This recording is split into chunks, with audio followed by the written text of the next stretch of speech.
fait réseaux sociaux yi tey ñooy dicter seen loi hein. C'est ça et malheureusement c'est un constat boo xam ne bon voilà c'est avec ce régime là le tàmbali di fàttali que y a même pas longtemps fan yi yàggul sax amoon benn kilifa diine bu am solo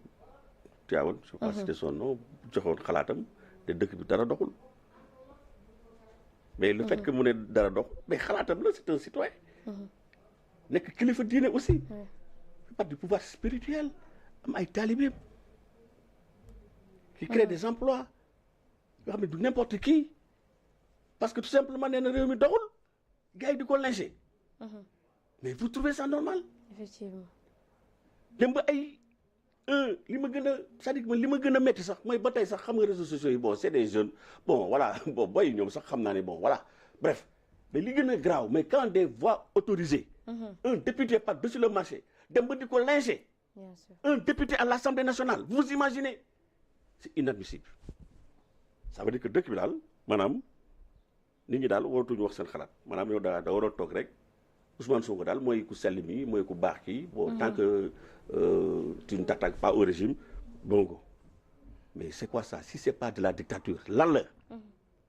lii mooy la dictature de la pensée unique te lii depuis bien avant ça ñu nekk au pouvoir hein bi nekkee déjà dans l'opposition c'était comme ça moi je me rappelle ñun la République des valeurs nga xam ne ñun on a toujours été maanaam des gens xam ne ñun li ñuy xalaat kenn mënuñu ko dicter on a toujours été libre ñun dañu mës a mener des combats de principe ñun duñu topp la mêlée maanaam ñoo xam ne dafa mel ni comme fas quoi xam nga fas takkal la ay œillets nan la yow xoolal direction bi ngay xool moom ngay jël ñun on n'est pas comme ça nous au niveau de la République des valeurs moo tax à l'époque parce que dañu doon wax suñu xalaat par rapport ak réew mi ni muy doxee di condamner yenn actes yi parce que ñu bëggoon ñu topp ci affaire Sweet Beauté bi par exemple je veux pas trop rentrer dans ce détail là parce que c'est un épisode très très sombre de notre histoire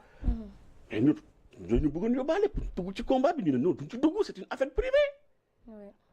xamuñu qu'est-ce qui s'est passé là-bas d'ailleurs Thierno Alassane Sall bokkoon na ci ñenn personnes yi nga xam ne dañuy na état bi génne loxoom ñu ay ñaari civil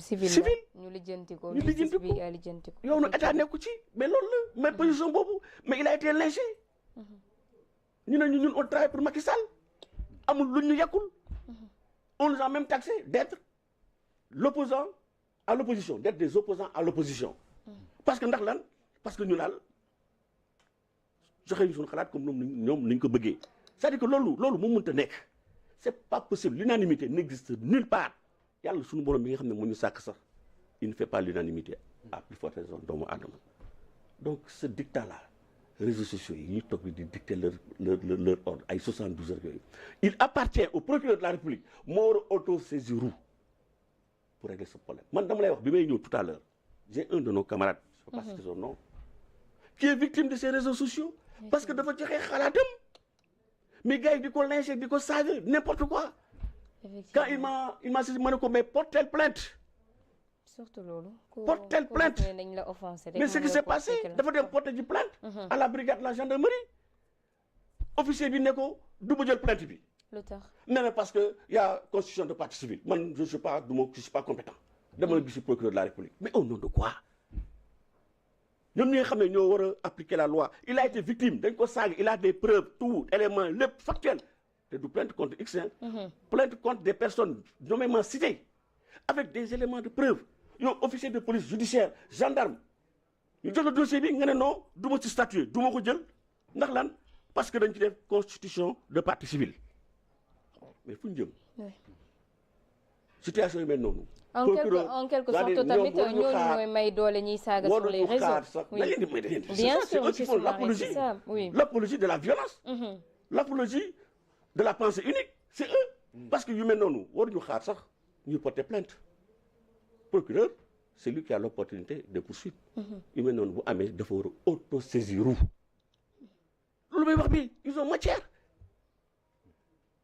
le gosse dama ko mujj wax c'est un camarade du parti ne ko demal tribunal Thiès va saisir le procureur de la République de espérer que bon voilà il va pas se déclarer incompétent donc fu ñu jëm dans ces conditions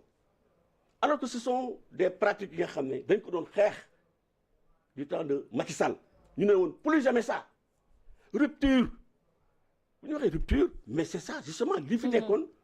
bëgguñu mu koy maanaam ñu koy dundaat mais tey jii waxuma la non seulement li fi nekkoon dañ koy dund mais on fait pire parce que c'est l'histoire de 72 heures mais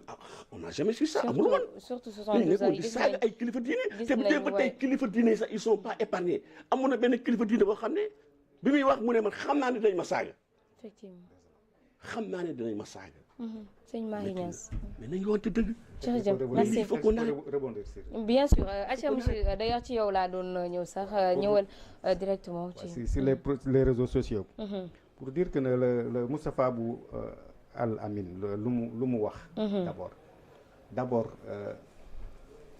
ñu ki que le député bi ko attaqué il n'a pas très bien écouté ou bien xoolul bu baax sëñ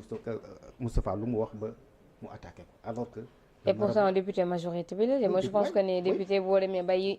attaqué nit da ngay dem déglu ji bu baax a baax lu mu wax député bu muy jégalu si la waxee ne moom il n'avait pas suivi très bien Al Moustapha parce que gis nga les marabouts l'avènement nekk na avènement bu doy waar ba nga xam ne ñoo ngi koy ñaaw trop ñun ñi nekk parti AG ànd gor yi d'accord ñu duñu mës d'accord si yenn pratiques yi mënuñu concevoir waa Pastef depuis l'avènement de Pastef il faut le dire l'avènement de Pastef jusqu'à su lu ñu commencé constater que suñu kilifa diine yi dañ leen di saaga ñu doy waar alors que lu ñu liggéey si Sénégal baax na ñu koy rappeler cette génération parce que ñii c'est le prolongement de El Hadj Malick Sy El Hadj Malick Sy tey Sëñ Touba nos grands marabouts là tey bu ñu nekkee 95% musulmans joué nuñ si dañu ñëwoon fekk fa nga xam ne ay ceddo rek ñoo nekkoon si zone yu bëri ñu dem foofu gin gor matt yi xàll àll bi boo nit ñi di leen yar si l'islam di leen defar El Hadj Malick Sy par exemple mais dafa yónnee chaque fois si dans les lieux les plus reculés au Sénégal def fa jàkk yóbbu fa imam wax leen nu ñu jiite nu ñuy sangee néew nu ñuy takkee sëy ñu def un travail important au niveau du Sénégal jaarale si la révolution culturelle avec le blanc xeex nañu ak tubaab bi pour def la révolution culturelle ba nga xam ne la révolution armée dafa échoué ñooñu tey seen ay sët fi nekk di continuer liggéey boobu amul lenn lu leen di war defal delloon dikkal mais di leen saaga c'est désolant loolu moom wax dëgg yàlla maître Moussa Diop àndu si AG àndu si amul benn loolu je pense que képp kuy sénégalais koo xam ne am nga tuuti nité rek àndoo ci ñuy saaga ñi nga xam ne ni ñoo di les guides religieux moo xam fi nga bokk ak fi nga xam ne ni bokk d'ailleurs ci loolu ngay wax noonu sànq vu que waa Pastef yu Tivaouane ñoom dañoo waxoon dañuy manifester wu ndax li ñu déclaré seen député bi mënatul dugg biir Tivaouane waa Tivaouane génne ko mi finalement